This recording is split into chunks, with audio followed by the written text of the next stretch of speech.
పెద్ద కుమార్తెను.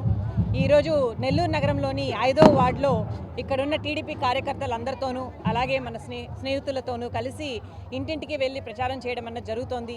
అలాగే నారాయణ గారితో మా నాన్నగారితో కలిసి ర్యాలీ చేయడం కూడా జరుగుతోంది. అయితే ముఖ్యంగా మనం అందరం గమనించాల్సిన విషయం, ఏ ఇంటికి వెళ్ళినా కూడా అందరూ ఎన్నో ఇబ్బందులతో కష్టపడుతున్నారు, చాలా ఇబ్బందులు పడుతున్నారు. వాళ్ళు అసలు ఈ 5 ఏళ్ల వైఎస్ఆర్ ప్రభుత్వం వాళ్ళు చేసిన పనులు, చెయ్యని పనుల వల్ల చెప్పుకోలేని బాధల్లో మునిగిపోయి ఉన్నారు. అది సంక్షేమ పథకాలు అవ్వచ్చు, అభివృద్ధి అయితే అసలు వదిలేశారు, గాలికి వదిలేశారు. అభివృద్ధి అనేది అసలు చెయ్యట్లేదు. సంక్షేమ పథకాలు అయితే పేరుకి అనౌన్స్ చేస్తున్నారు, కానీ అది అందరికీ అందజేసేటట్టు చేయట్లేదు. ఏదో ఒక కొంటి సాకులు చెప్పి ప్రతిదీ ఎగ్గొడుతున్నారు. అది అసలు ఈ వీధిలో ఈ 4 అడుగులు వేస్తేనే పాపం ఎంతోమంది కాళ్ళు లేని వాళ్ళు, లేకపోతే పెరాలసిస్ వచ్చిన వాళ్ళు, పెద్దవాళ్ళు అందరూ ఒకరేమో మాకు ఇల్లుంది, సొంత ఇల్లుందని చెప్పేసి పెన్షన్ ఎగ్గొట్టారు, ఒకరేమో మాకు ఎలక్ట్రిసిటీ బిల్ ఎక్కువైందని పెన్షన్ ఎగ్గొట్టారు, లేకపోతే ఇంకొకరేమో మాకు కాలు ఇరిగినా వాళ్ళు ఎన్నిసార్లు తిప్పించుకుంటున్నారు వాళ్ళ ఆఫీస్ చుట్టూ కానీ పెన్షన్ ఇవ్వట్లేదని వాపోతున్నారు. ఇలా అది పెన్షనే కాదు, ఈవెన్ చిన్నపిల్లల విషయం, చదువు విషయానికి వచ్చినా కూడా ఇంట్లో ఎంతమంది పిల్లలు ఉంటే అంతమందికి చదువు అన్నది ఇంపార్టెంట్ అండి. కానీ వైఎస్ఆర్సీపీ గవర్నమెంట్ ఇంట్లో ఎంతమంది పిల్లలు ఉన్నా ఒక్క పిల్లవాడికో ఒక పాపకో మాత్రమే 15,000 రూపాయలు పర్ ఇయర్ అనేసి లెక్క కట్టి వాళ్ళు డబ్బులు ఇస్తున్నారని చెప్తున్నారు. అది కూడా అందరికీ అందజేయట్లేదు. ఇలా ఏ విషయంకి వచ్చినా కూడా ఏదో ఒక కొంట సాకు చెప్పి వాళ్ళు సంక్షేమ పథకాలు కరెక్ట్గా అందరికీ రీచ్ అవ్వకుండా చేస్తున్నారు. అదే ఇళ్ళ విషయాలకు వస్తే వాళ్ళు పాపం ఎంతో చాలా హోప్స్తో మాకు ఇల్లు వచ్చేస్తాయి అని లాస్ట్ 2019 వరకు వాళ్ళు ఆ హోప్స్తో ఉన్నారు. కానీ ఎప్పుడైతే గవర్నమెంట్ మారిపోయిందో టిట్కో ఇల్లులు మీ అందరికీ తెలుసు, 45,000 ఇల్లు నారాయణ గారు కట్టిస్తే టీడీపీ గవర్నమెంట్లో చంద్రబాబు నాయుడు గారి సపోర్ట్తో ఇప్పటి వరకు ఆ ఇల్లు అలాట్ కూడా చేయలేకపోయారు 5 ఏళ్లలో ఈ ప్రభుత్వం. అట్లాగే మీరు పిల్లల విషయానికి వస్తే పార్కులు కానివ్వండి, లేకపోతే వాళ్ళకి కట్టించిన సదుపాయాలు కూడా వాళ్ళు సరిగ్గా మెయింటైన్ చేయలేక ఎంతో సతమతవుతున్నారు. వాళ్ళు అంటున్నారు, అసలు పార్కుకి వెళ్తే చాలా స్మెల్ వస్తుంది, మేము ఎట్లా తిరగాలి, మేము ఏం చేయాలి, అక్కడ పెట్టిన ఎక్విప్మెంట్ కూడా రస్ట్ పట్టిపోయింది, మేము యూటిలైజ్ చేసుకోలేకపోతున్నామని.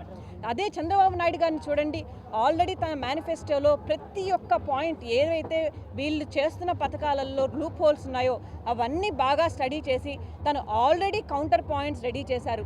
చిన్నపిల్లల విషయాలకు వస్తే ఎంతమంది పిల్లలు ఇంట్లో ఉంటారో ప్రతి ఒక్క చైల్డ్కి 15,000 రూపీస్ ఒక ఇయర్కి వాళ్ళకి వెళ్ళేటట్టు తను ప్రామిస్ చేశారు.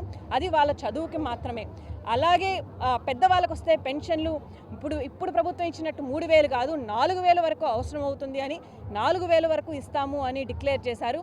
అందులోనూ అరియర్స్తో పాటు అంటే ఏప్రిల్ నుంచి ఇచ్చేటట్టు తను ప్రామిస్ చేశారు. అది కూడా వీళ్ళు వెళ్ళి ఆఫీసుల చుట్టూ తిరిగి ఏదో ఒక కొంటి సాకుతో పోగొట్టుకోవడం కాదు, మనమే గవర్నమెంటే వచ్చి ఇంటికి వచ్చి వాళ్ళకి పెన్షన్ అందజేసేటట్టు చేస్తామని ప్రామిస్ చేశారు. అలాగే ఆడవాళ్ళకు కూడా 3 సిలిండర్లు ఇయర్లో 3 సిలిండర్లు వాళ్ళ ఇంటికి వచ్చేటట్టు చేస్తామని ప్రామిస్ చేస్తున్నారు. ఇవన్నీ కేవలం సంక్షేమ పథకాల్లో కొన్ని ఎగ్జాంపుల్స్ మాత్రమే.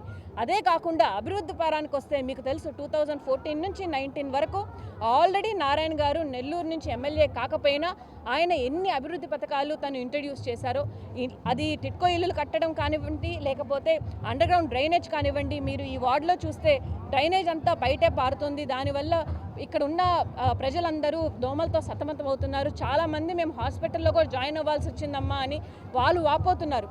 అవసరమా చెప్పండి ఇలా బతకడం? ఎప్పుడు మనం 2024లో ఉన్నాం, ఎప్పుడో బీసీ నాటి రోజుల్లో లేము. అండర్ గ్రౌండ్ డ్రైనేజ్ అన్నది చాలా మినిమం, అది ఆల్రెడీ 90% వర్క్ అయిపోయింది కూడా టీడీపీ మయంలో. కేవలం ఆ 10% వర్క్ చేయించడానికి కూడా మరి అది వాళ్ళకి ఉద్దేశమే లేదా ప్రజల్ని కింద పేదరికం నుంచి పైకి తీసుకురావడానికి అన్నది మనమే అది క్వశ్చన్ చేసే స్థితిలో ఉంది గవర్నమెంట్ ఈరోజు.